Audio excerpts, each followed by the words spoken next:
प्रभु तुमे मो सहाय मो प्रतिपालक प्रभु तुमे मो सहाय आज मुख्य प्रसंग रहिला आज्ञा पालन रे सब कथा रहिला। आ थे कही रखिली आज्ञा पालन रे सब कथा रहिला कारण माथ्यू 7:21 पदर प्रभु जीशु कहले जो मैंने प्रभु प्रभु बोली दिन राति कहती से मैंने नुह किंतु जो मैंने मोर पिता आज्ञा पालन करती से मैंने ही स्वर्ग राज्य प्रवेश करेंगे। एवं माथ्यू 15:8-9 प्रभु जीशु कहले ए जनता ए ख्रिस्टियान लोक मैंने मोर मोर संतान संतति माने ओठरे मुहरे मोर प्रशंसा करती किंतु से हृदय मोठारे दूरे बहुत दूर। तेणु स्नेहर भाई भाई मैंने प्रभु कहती जो मैंने मत प्रेम करती से मैंने मोर आज्ञा पालन करेंगे। उदाहरण स्वरूप आज देखते कहले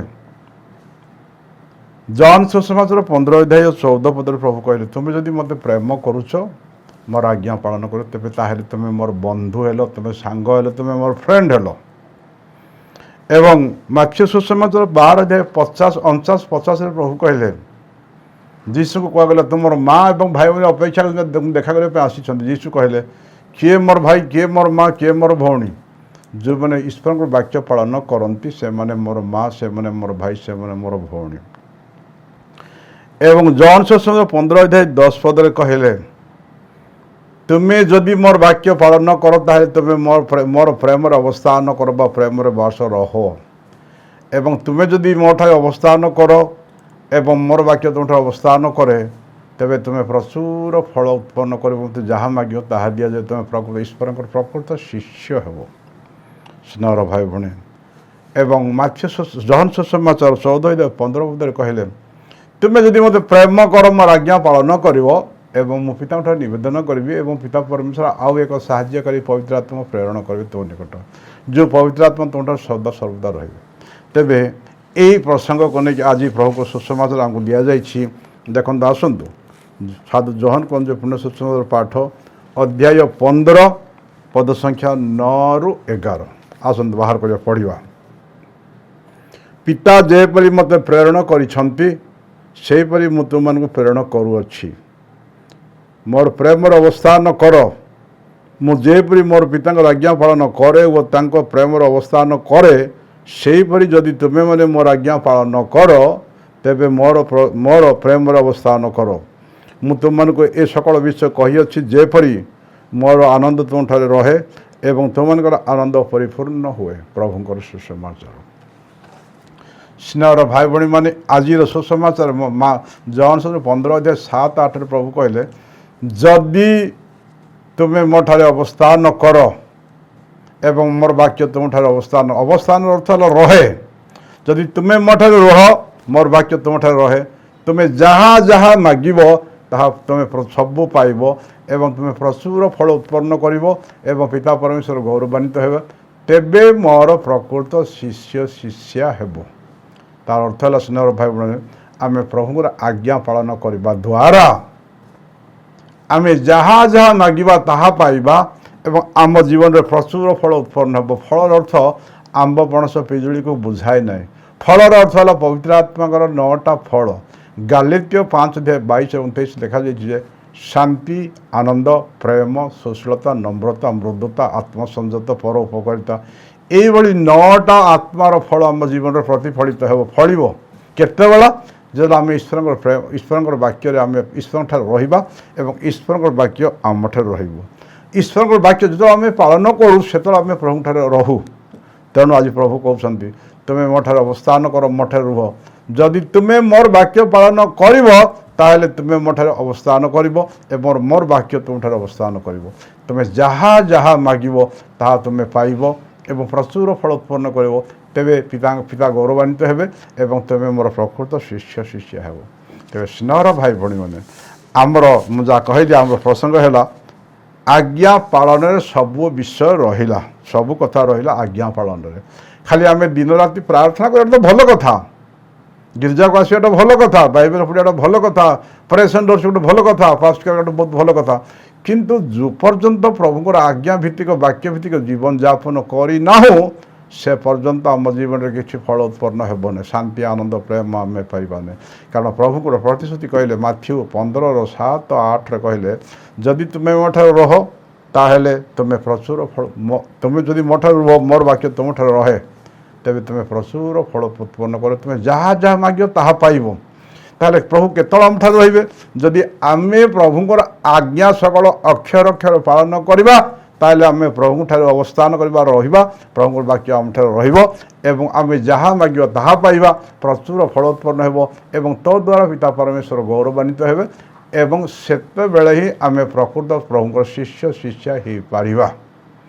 ଏବଂ ଆଜି ଦେଖିଲୁ, ଆମେ ଦେଖୁଛୁ ଆପଣଙ୍କର ଜନ୍ 15:14, ତୁମେ ଯଦି ମୋର ଆଜ୍ଞା ପାଳନ କରିବ ତାହେଲେ ତୁମେ ମୋର ବନ୍ଧୁ, ତୁମେ ମୋର ସାଙ୍ଗ, ତୁମେ ମୋର ଫ୍ରେଣ୍ଡ। ଯୀଶୁଙ୍କ ସହିତ ବନ୍ଧୁ ହେବା, ସାଙ୍ଗ ହେବା, ସାଥୀ ହେବାଟା କେତେ ସୌଭାଗ୍ୟ ବିଷୟ। ଯେଉଁମାନେ ଯୀଶୁଙ୍କର ଆଜ୍ଞାକୁ ପାଳନ କରନ୍ତି ଅକ୍ଷର ଅକ୍ଷରେ, ସେମାନେ ଯୀଶୁଙ୍କର ବନ୍ଧୁ ବା ସାଙ୍ଗ ବା ସାଥୀ ବା ଫ୍ରେଣ୍ଡ। ଖାଲି ସେତିକି ନୁହେଁ, ଗୋଟେ ଜାଗାରେ ଯୀଶୁ ପ୍ରଚାର କରୁଥିଲେ, ଲୋକମାନେ ଆସି ଜିହୁଦୀମାନେ କହିଲେ ତୁମର ମା ଭାଇ ଭଉଣୀମାନେ ବାହାରେ ଅପେକ୍ଷା ତୁମକୁ ଭେଟିବା ପାଇଁ ଅପେକ୍ଷା। ଯୀଶୁ କହିଲେ, କିଏ ମୋର ବନ୍ଧୁ, କିଏ ମୋର ମା, କିଏ ମୋର ଭାଇ, କିଏ ମୋର ଭଉଣୀ? ଯେଉଁମାନେ ସ୍ୱର୍ଗସ୍ଥ ପିତାଙ୍କର ଆଜ୍ଞା ପାଳନ କରନ୍ତି ସେମାନେ ମୋର ମା, ସେମାନେ ମୋର ଭାଇ, ସେମାନେ ମୋର ଭଉଣୀ। ଏବଂ ଜନ୍ 14:15-16 ପ୍ରଭୁ କହିଲେ, ତୁମେ ଯଦି ମୋତେ ପ୍ରେମ କରୁଛ ମୋର ଆଜ୍ଞା ପାଳନ କର। ପିତାଙ୍କଠାରେ ମୁଁ ନିବେଦନ କରିବି, ପିତା ଏକ ସାହାଯ୍ୟକାରୀ ପବିତ୍ର ଆତ୍ମା ପ୍ରେରଣ କରିବେ, ସେ ପବିତ୍ର ଆତ୍ମା ସର୍ବଦା ତୁମଠାରେ ରହିବେ। ତେଣୁ ମୁଁ କହିଲି ଆଜି ଟପିକ୍ ହେଲା ଯେ ଆଜ୍ଞା ପାଳନରେ ସବୁ ବିଷୟ ରହିଲା। ଯଦି ଆଜ୍ଞା ପାଳନ କରୁ ତାହେଲେ କିଛି ନାହିଁ। କାରଣ ଦେଖନ୍ତୁ, ଆପଣମାନେ ଦେଖୁଥିବେ ଆପଣଙ୍କର ଜନ୍ 14:23 ମୋତେ କୁହାହେଇଛି, ଯଦି ତୁମେ ମୋତେ ପ୍ରେମ କରୁଛ ମୋର ଆଜ୍ଞା ପାଳନ କରିବ, ତେବେ ମୋର ପିତା ତୁମକୁ ପ୍ରେମ କରିବେ। ଆମେ ଅର୍ଥାତ୍ ପିତା ପୁତ୍ର ପବିତ୍ର ଆତ୍ମା ଆସି ତୁମଠାରେ ଘର କରି ତୁମ ସାଙ୍ଗରେ ରହିବୁ। ଯଦି ଆମେ ଆଜ୍ଞା ପାଳନ କରିବା, ପିତା ପରମେଶ୍ୱର, ପୁତ୍ର ପରମେଶ୍ୱର, ପବିତ୍ର ଆତ୍ମା ପରମେଶ୍ୱର ସ୍ୱର୍ଗ ଛାଡ଼ି ଆସି ଆମ ହୃଦୟରେ ବାସ କରିବେ ଏବଂ ଆମର ହୃଦୟ ସହ ସ୍ୱର୍ଗରେ ପରିଣତ, ଟାବର୍ନାକଲ ବା ନିୟମ ଅନୁସାରେ ପରିଣତ ହୋଇଥିବ। ସ୍ନେହର ଭାଇ ଭଉଣୀମାନେ, ରୋମୀୟ 2:13 ପର୍ଯ୍ୟନ୍ତ ଲେଖାଯାଇଛି ଯେ ଶୁଣିବା ଲୋକମାନେ ପରିତ୍ରାଣ ପାଇବେ ନାହିଁ, କାର୍ଯ୍ୟକାରୀ କରିବା ଲୋକମାନେ ପରିତ୍ରାଣ ପାଇବେ। ଶ୍ରବଣକାରୀମାନେ ନୁହଁ, ବରଂ କାର୍ଯ୍ୟକାରୀ ବାକ୍ୟକୁ ପାଳନ କରିବା ଲୋକମାନେ ହିଁ ଧାର୍ମିକ ପରିଗଣିତ ହେବେ। ତେବେ ସ୍ନେହର ଭାଇ ଭଉଣୀମାନେ, ଆମେ ମଧ୍ୟ ବାଇବେଲରେ ଦେଖିବାକୁ ପାଉଛୁ ଯେ ଯେତେବେଳେ ପ୍ରଭୁଙ୍କର ଆଜ୍ଞାକୁ ଅକ୍ଷର ଅକ୍ଷର ସାଙ୍ଗେ ସାଙ୍ଗେ ପାଳନ କରୁଥିବ, ଆମ ଜୀବନରେ ମଧ୍ୟ ଆଶ୍ଚର୍ଯ୍ୟ କର୍ମ ସାଧନ ହୁଏ। ଉଦାହରଣ ସ୍ୱରୂପ ଜନ୍ 2:7 କାନା ନଗରରେ ଯୀଶୁଙ୍କର ବିବାହ ଭୋଜିରେ ଯାଇଥିଲେ। ସେ ଯୀଶୁ କହିଲେ, ଏ ଖାଲି 6ଟା ପଥର ମାଠିଆକୁ ପାଣି ଭର୍ତ୍ତି କର। ସାଙ୍ଗେ ସାଙ୍ଗେ କୌଣସି ଯୁକ୍ତିତର୍କ ନ କରି ସେମାନେ ସାଙ୍ଗେ ସାଙ୍ଗେ ସେ ମାଠିଆରେ ପାଣି ଭର୍ତ୍ତି କଲେ। ମାଠିଆରେ ପାଣି ଭର୍ତ୍ତି କରୁ କରୁ ସାଙ୍ଗେ ସାଙ୍ଗେ ସବୁ ଦ୍ରାକ୍ଷାରସରେ ପରିଣତ ହେଲା, ଆଶ୍ଚର୍ଯ୍ୟକର୍ମ ସାଧନ ହେଲା। ଠିକ୍ ସେତିକି ନୁହଁ, ଜନ୍ 11:39 ଯେତେବେଳେ ଲାଜାର ମରିଗଲେ, ମାର୍ଥା ଏବଂ ମେରି ଯାଇ ଯୀଶୁଙ୍କ ପାଖରେ କାନ୍ଦି କାନ୍ଦି ପ୍ରାର୍ଥନା କଲେ। ଯୀଶୁ ଆସିଲେ, ପ୍ରଭୁ ତୁମେ ଥିଲେ ଆମର ଭାଇ ମରିନଥାନ୍ତା। ଏବଂ ଯୀଶୁ ସମାଧିକୁ ଗଲେ, କାନ୍ଦିଲେ, ଯୀଶୁ କାନ୍ଦିଲେ ସେମାନଙ୍କ ପାଇଁ। ଏବଂ ଯୀଶୁ କହିଲେ, ସେ ଲାଜାରର କବର ଗୋଟେ ବଡ଼ ପଥର ରଖାଯାଇଥିଲା। ଯୀଶୁ କହିଲେ ପଥର ହଟେଇ ଦିଅ ଏବଂ ସେମାନେ ପଥର ହଟ ଯୀଶୁ କହିଲେ, ଲାଜାର ଉଠି ଆସ, ଚାଲି ଆସ। ସାଙ୍ଗେ ସାଙ୍ଗେ ଯୀଶୁ 3 ଦିନ ପୂର୍ବରୁ ମରିଥିବା ଲାଜାର ମଧ୍ୟ ଜୀବିତ ଅବସ୍ଥାରେ ଠିଆ ହିଁ ଉଠି ଆସିବାକୁ ଚେଷ୍ଟା କଲେ। ହାଲେଲୁୟା। ତେବେ ସ୍ନେହର ଭାଇ ଭଉଣୀମାନେ, ଆଜ୍ଞା ପାଳନ କରୁ କରୁ ଆମ ଜୀବନରେ ମଧ୍ୟ ଆଶ୍ଚର୍ଯ୍ୟକର୍ମ ସାଧନ, ଖାଲି ସେତିକି ନୁହଁ। ସ୍ନେହର ଭାଇ ଭଉଣୀମାନେ, ଆପଣ ଦେଖନ୍ତୁ, ଯୀଶୁଙ୍କର ପୁନରୁତ୍ଥାନ ପରେ ଜନ୍ 21:6 ପୁନରୁତ୍ଥାନ ପରେ ଶିଷ୍ୟମାନେ କ'ଣ ମାଛ ଧରିବାକୁ ଯାଇଥିଲେ। ରାତି ସାରା ମାଛ ଧରିକି ସମୁଦ୍ର କୂଳକୁ ଆସିଲେ। ଯୀଶୁ ସମୁଦ୍ର କୂଳରେ ଠିଆ ହେଇଥିଲେ। ଯୀଶୁ ସେମାନଙ୍କୁ କହିଲେ, ତୁମ ପାଖରେ କିଛି ମାଛ ଧରିଛ କି, ଆସ। ତାକୁ ଯୀଶୁ ନିଆଁ ଲଗାଇଲେ, କୋଇଲା ନିଆଁ ଲଗାଇଥିଲେ। କିଛି ଧରିଛ ମାଛ ଦିଅ, ଆଣରେ ପୋଡ଼ି ଖାଇବା। ସେମାନେ କହିଲେ, ନାଇଁ ପ୍ରଭୁ, ଆମେ କିଛି ମାଛ ପାଇନୁ। ଯୀଶୁ କହିଲେ, ଡଙ୍ଗାର ଡାହାଣ ପଟେ ଜାଲ ପକାଅ। ସେମାନେ ଯୁକ୍ତିତର୍କ କଲେ ନାହିଁ ଯେ ଆମେ ରାତି ସାରା ମାଛ ଧରିବାକୁ ଚେଷ୍ଟା କରି କିଛି ପାଇନୁ, ଏବେ କାହିଁକି ପକେଇ କହିନାହାନ୍ତି। ଆଜ୍ଞା ବହ ହେଇକି ସାଙ୍ଗେ ସାଙ୍ଗେ ଜାଲକୁ ଡଙ୍ଗାର ଡାହାଣ ପଟେ ପକେଇଦେଲେ। ପକ ଏତେ ମାଛ ଜାଲ ଭିତରେ ପଡ଼ିଲା ଯେ ତାକୁ ଟାଣି ବାହାର କରିପାରିଲେନି। ସେମାନେ ଅନ୍ୟମାନଙ୍କ ସାହାଯ୍ୟ ଡାକିଲେ, ସମସ୍ତେ ଆସି କାଢ଼ିଲେ ଏବଂ ସେ ଜାଲଟି ମାଛରେ, ବଡ଼ ବଡ଼ ମାଛରେ ପରିପୂର୍ଣ୍ଣ ହୋଇଥିଲା। ସ୍ନେହର ଭାଇ ଭଉଣୀ, ଅନେକ ବିଷୟ ଆମେ ସୁସମାଚାର ଦେଖିବାକୁ ପାଉଛୁ। ସେଇଭଳି ଜନ୍ ସୁସମାଚାର 9:7 ଯୀଶୁ ଗୋଟେ ଜନ୍ମ ଅନ୍ଧକୁ ସୁସ୍ଥ କରୁଛନ୍ତି। ଦେଖନ୍ତୁ ଯୀଶୁ ପଚାରିଲେ ମୁଁ ତୁମକୁ ସୁସ୍ଥ କରିପାରେ ତ ବିଶ୍ୱାସ କରୁଛୁ? ହଁ ମୁଁ ବିଶ୍ୱାସ କରୁଛି। ଯୀଶୁ ମାଟି ଟିକେ ନେଲେ, ଛେପ କରିକି କାଦୁଅ କରି ଆଖିରେ ଲଗାଇଦେଲେ। ଯୀଶୁ କହିଲେ ଯାଅ ସିଲୋମ୍ ପୋଖରୀରେ ଧୋଇ ହେଇକି ଆସ। ସେଇ ଅନ୍ଧଟି ଦରାଣ୍ଡି ହେଇ ଗଲା। ସାଙ୍ଗେ ସାଙ୍ଗେ ସିଲୋମ୍ ପୋଖରୀ ଯାଇକି ଧୋଇ ହେଉ ସାଙ୍ଗେ ସାଙ୍ଗେ ତାର ଜନ୍ମରୁ ଅନ୍ଧ ହେଇଥିବା ଆଖି ତାର ଖୋଲିଗଲା। ଆଜ୍ଞା ପାଳନ କରୁ କରୁ ସାଙ୍ଗେ ସାଙ୍ଗେ ମିରାକେଲ୍ ପୁରା ମିରାକେଲ୍ ହେଇଯାଏ। ଆରେ ଏତିକି ନୁହଁ, ଦ୍ୱିତୀୟ ରାଜାବଳୀ 5 ଅଧ୍ୟାୟ 10 ଏବଂ 14ରେ ସିରିଆର ଆର୍ମି କମାଣ୍ଡର ନାମନ୍ ଦେହ ସାରା କୁଷ୍ଠ ହୋଇଥିଲା। ସେ ଏଲାଇସା ଭାବଦକୁ ଆସିଲେ, ତାଙ୍କୁ ସୁସ୍ଥ କରିବା ପାଇଁ ଆସିଲେ। ଏଲାଇ ଭାବବାଦୀ କହିଲେ ତୁମେ ଯାଅ ଜର୍ଦାନ ନଦୀରେ 7 ଥର ବୁଡ଼ିକି ଆସ। ସେ ପ୍ରଥମେ ରାଜି ହେଉନଥିଲା, କିନ୍ତୁ ତାଙ୍କର ଦାସୀର ଅନୁରୋଧ ପ୍ରକାଶ ସେ ଗଲା। ନଦୀରେ 7 ଥର ବୁଡ଼ୁ ତାଙ୍କର ଦେହରେ ଥିବା କୁଷ୍ଠରୋଗ ସବୁ ସୁସ୍ଥ ହୋଇଗଲା। ହାଲେଲୁୟା। ତ ସ୍ନେହର ଭାଇ ଭଉଣୀମାନେ, ପରମେଶ୍ୱରଙ୍କର ବାକ୍ୟ ଯେବେ ଯେବେ ଆମେ ତତ୍କାଳୀନ ପାଳନ କରୁ, ସାଙ୍ଗେ ସାଙ୍ଗେ ଆମ ଜୀବନରେ ଆଶ୍ଚର୍ଯ୍ୟ କର୍ମ ସାଧନ ହୁଏ। ପରମେଶ୍ୱର ଆଜ୍ଞା ପାଳନ କରିବା ଦ୍ୱାରା ଆମେ ଈଶ୍ୱରଙ୍କର ଯୀଶୁଙ୍କର ବନ୍ଧୁ ହେଇଥାଉ। ପରମେଶ୍ୱର ଆଜ୍ଞା ପାଳନ କରିବା ଦ୍ୱାରା ଆମେ ଯୀଶୁଙ୍କର ଭାଇ ଭଉଣୀ ବାପା ଆମେ ମା ହେଇଥାଉ। ଏବଂ ଯୀଶୁଙ୍କର ଆଜ୍ଞା ପାଳନ କରିବା ଦ୍ୱାରା ଆମେ ପବିତ୍ର ଆତ୍ମା ପାଇଥାଉ। ପରମେଶ୍ୱର ବାକ୍ୟ ପାଳନ କରିବା ଦ୍ୱାରା ହିଁ ଆମେ ଯାହା ମାଗିବା ତାହା ପାଇଥାଉ ଏବଂ ଆମ ଜୀବନରେ ପ୍ରଚୁର ଫଳ ଉତ୍ପନ୍ନ ହେବା ଦ୍ୱାରା ପରମେଶ୍ୱର ଗୌରବାନ୍ୱିତ ହୁଅନ୍ତୁ ଏବଂ ଆମେ ପ୍ରକୃତ ଶିଷ୍ୟ ହୋଇଥାଉ। ତ ସ୍ନେହର ଭାଇ ଭଉଣୀ, ତେଣୁ ଆମ ମୁଖ୍ୟ ପ୍ରସଙ୍ଗ ହେଲା ଆଜ୍ଞା ପାଳନରେ ସବୁ କଥା ରହିଲା। କିନ୍ତୁ ଦୁଃଖର ବିଷୟ କ'ଣ ହେଲା, ଆମେ ଆମ ଜୀବନରେ ଆମେ ପ୍ରାର୍ଥନା କରୁଛୁ, ଭଲ କରୁଛୁ, ଗିର୍ଜାକୁ ଆସୁଛୁ, ଭଲ କରୁଛୁ, ଏବେ ହସ୍ପିଟାଲ କରୁଛୁ, ଭଲ କରୁଛୁ, ଆରାଧନା କରୁଛୁ, ପ୍ରେସିଡେଣ୍ଟ କରୁଛୁ, ସବୁ ଭଲ କରୁଛୁ, କିନ୍ତୁ ଆଜ୍ଞା ପାଳନରେ ଆମେ ଦୁର୍ବଳ ଥାଉ। ସେଥିପାଇଁ ପ୍ରଭୁ ଯୀଶୁ ମାଥ୍ୟୁ ସୁସମାଚାର 7:21 କହିଲେ, ଯେଉଁମାନେ ଦିନରାତି ପ୍ରଭୁ ପ୍ରଭୁ କହନ୍ତି ସେମାନେ ନୁହଁ, ବରଂ ଯେଉଁମାନେ ଈଶ୍ୱରଙ୍କର ଆଜ୍ଞା ପାଳନ କରନ୍ତି ସେମାନେ ହିଁ ସ୍ୱର୍ଗ ରାଜ୍ୟରେ ପ୍ରବେଶ କରିବେ। ତେଣୁ ରୋମିଓ 2:13 କହିଲେ, ଶୁଣିବା ଲୋକମାନେ ଧାର୍ମିକ ପରିଗଣିତ ହେବେ ନାହିଁ, କିନ୍ତୁ ବାକ୍ୟକୁ ପାଳନ କରିବା ଲୋକମାନେ ଧାର୍ମିକ ପରିଗଣିତ ହେବେ। ତେବେ ସ୍ନେହର ଭାଇ ଭଉଣୀମାନେ, ଆଜି ପ୍ରଭୁ ଆମକୁ ଶିକ୍ଷା ଦେଉଛନ୍ତି, ଯଦି ଆମେ ତାଙ୍କଠାରେ ରହିବା, ତାଙ୍କର ବାକ୍ୟ ଆମଠାରେ ରହେ, ଆମେ ଯାହା ମାଗିଲେ ତାହା ଦେବେ, ପ୍ରଭୁ ପ୍ରଚୁର ଫଳ ଆମକୁ ଦେବେ ଏବଂ ପ୍ରଭୁ ଗୌରବାନ୍ୱିତ ହେବେ। ଏବଂ କେତେବେଳେ ଆମେ ତାଙ୍କଠାରେ ରହିବା, ଯେତେବେଳେ ଆମେ ପ୍ରଭୁଙ୍କର ଆଜ୍ଞା ପାଳନ କରୁ ସେତେବେଳେ ଆମେ ତାଙ୍କଠାରେ ଅବସ୍ଥାନ କରୁ, ତାଙ୍କଠାରେ ରହୁ ଏବଂ ପ୍ରଭୁଙ୍କର ବାକ୍ୟ ଆମ ହୃଦୟରେ ରହେ। ସେହି ସମୟରେ ଆମେ ଯାହା ପ୍ରାର୍ଥନା ମାଗିବା ପ୍ରଭୁ ସବୁ ଦେବେ ଏବଂ ପ୍ରଚୁର ଫଳ ଉତ୍ପନ୍ନ ହେବ। ପିତା ପରମେଶ୍ୱର ଗୌରବାନ୍ୱିତ ହେବା ସଙ୍ଗେ ସଙ୍ଗେ ଆମେ ପ୍ରଭୁ ଯୀଶୁଙ୍କର ପ୍ରକୃତ ଶିଷ୍ୟ ହେବ। ତ ସ୍ନେହର ଭାଇ ଭଉଣୀମାନେ, ଆମେ ବେକରେ ଗୋଟେ କ୍ରସ୍ ଲଗାଇ ଦେଲା ଦ୍ୱାରା ଆମେ ଖ୍ରୀଷ୍ଟିଆନ ହେଇଯିବା ନାହିଁ, କିମ୍ବା ଆମ ଘର କାନ୍ଥ ବାଡ଼ରେ ଖାଲି ଯୀଶୁଙ୍କର ଫଟୋ ଟାଙ୍ଗି ଦେଲେ ଆମେ ଖ୍ରୀଷ୍ଟିଆନ ହେବା ନାହିଁ। ଯଦି ପ୍ରଭୁଙ୍କର ବାକ୍ୟକୁ ଆମେ ପାଳନ କରିବା ତାହେଲେ ଆମେ ପ୍ରକୃତ ଖ୍ରୀଷ୍ଟିଆନ ହେବା ଏବଂ ଆମେ ପରିତ୍ରାଣ ପାଇବା। ତେଣୁ ସ୍ନେହର ଭାଇ, ଆଜିର ମୁଖ୍ୟ ପ୍ରସଙ୍ଗ ହେଲା ଆଜ୍ଞା ପାଳନରେ ସବୁ କଥା ରହିଲା।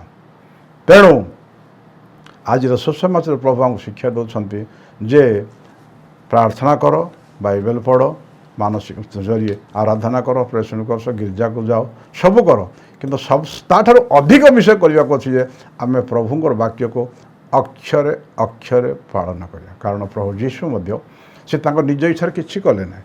ପିତାଙ୍କର ଏକ ସ୍ୱର୍ଗସ୍ଥ ପିତା ଯିଏ ତାକୁ ପ୍ରେରଣ କଲେ, ତାଙ୍କର ଇଚ୍ଛା ପ୍ରକାଶ ଜୀବନଯାପନ କଲେ।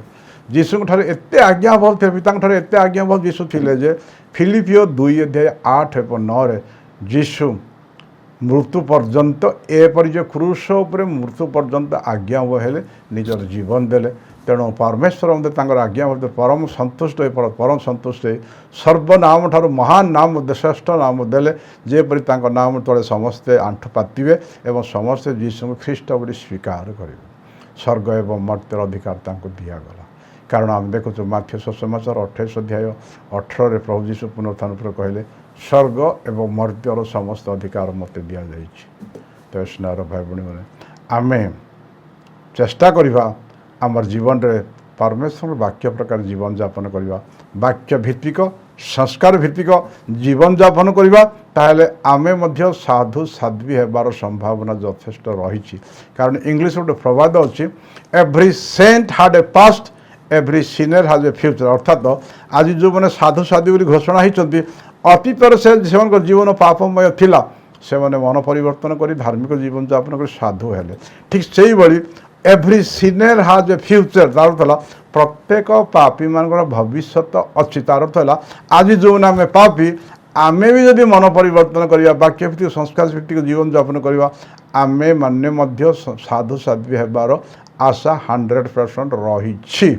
तेणु आसंत आमे आशावादी हेबा, आमे ऑप्टिमिस्ट हेबा एवं प्रभुंठार वाक्य भित्तिक जीवन यापन करी आमे प्रभुंकर शिष्य हेबा, प्रभुंकर भाई हेबा, प्रभुंकर भौणी हेबा, प्रभुंकर माँ हेबा एवं आमे पवित्र आत्मा प्राप्त करवा प्रचुर फल उत्पन्न करी प्रभु को आमे गौरव देवा।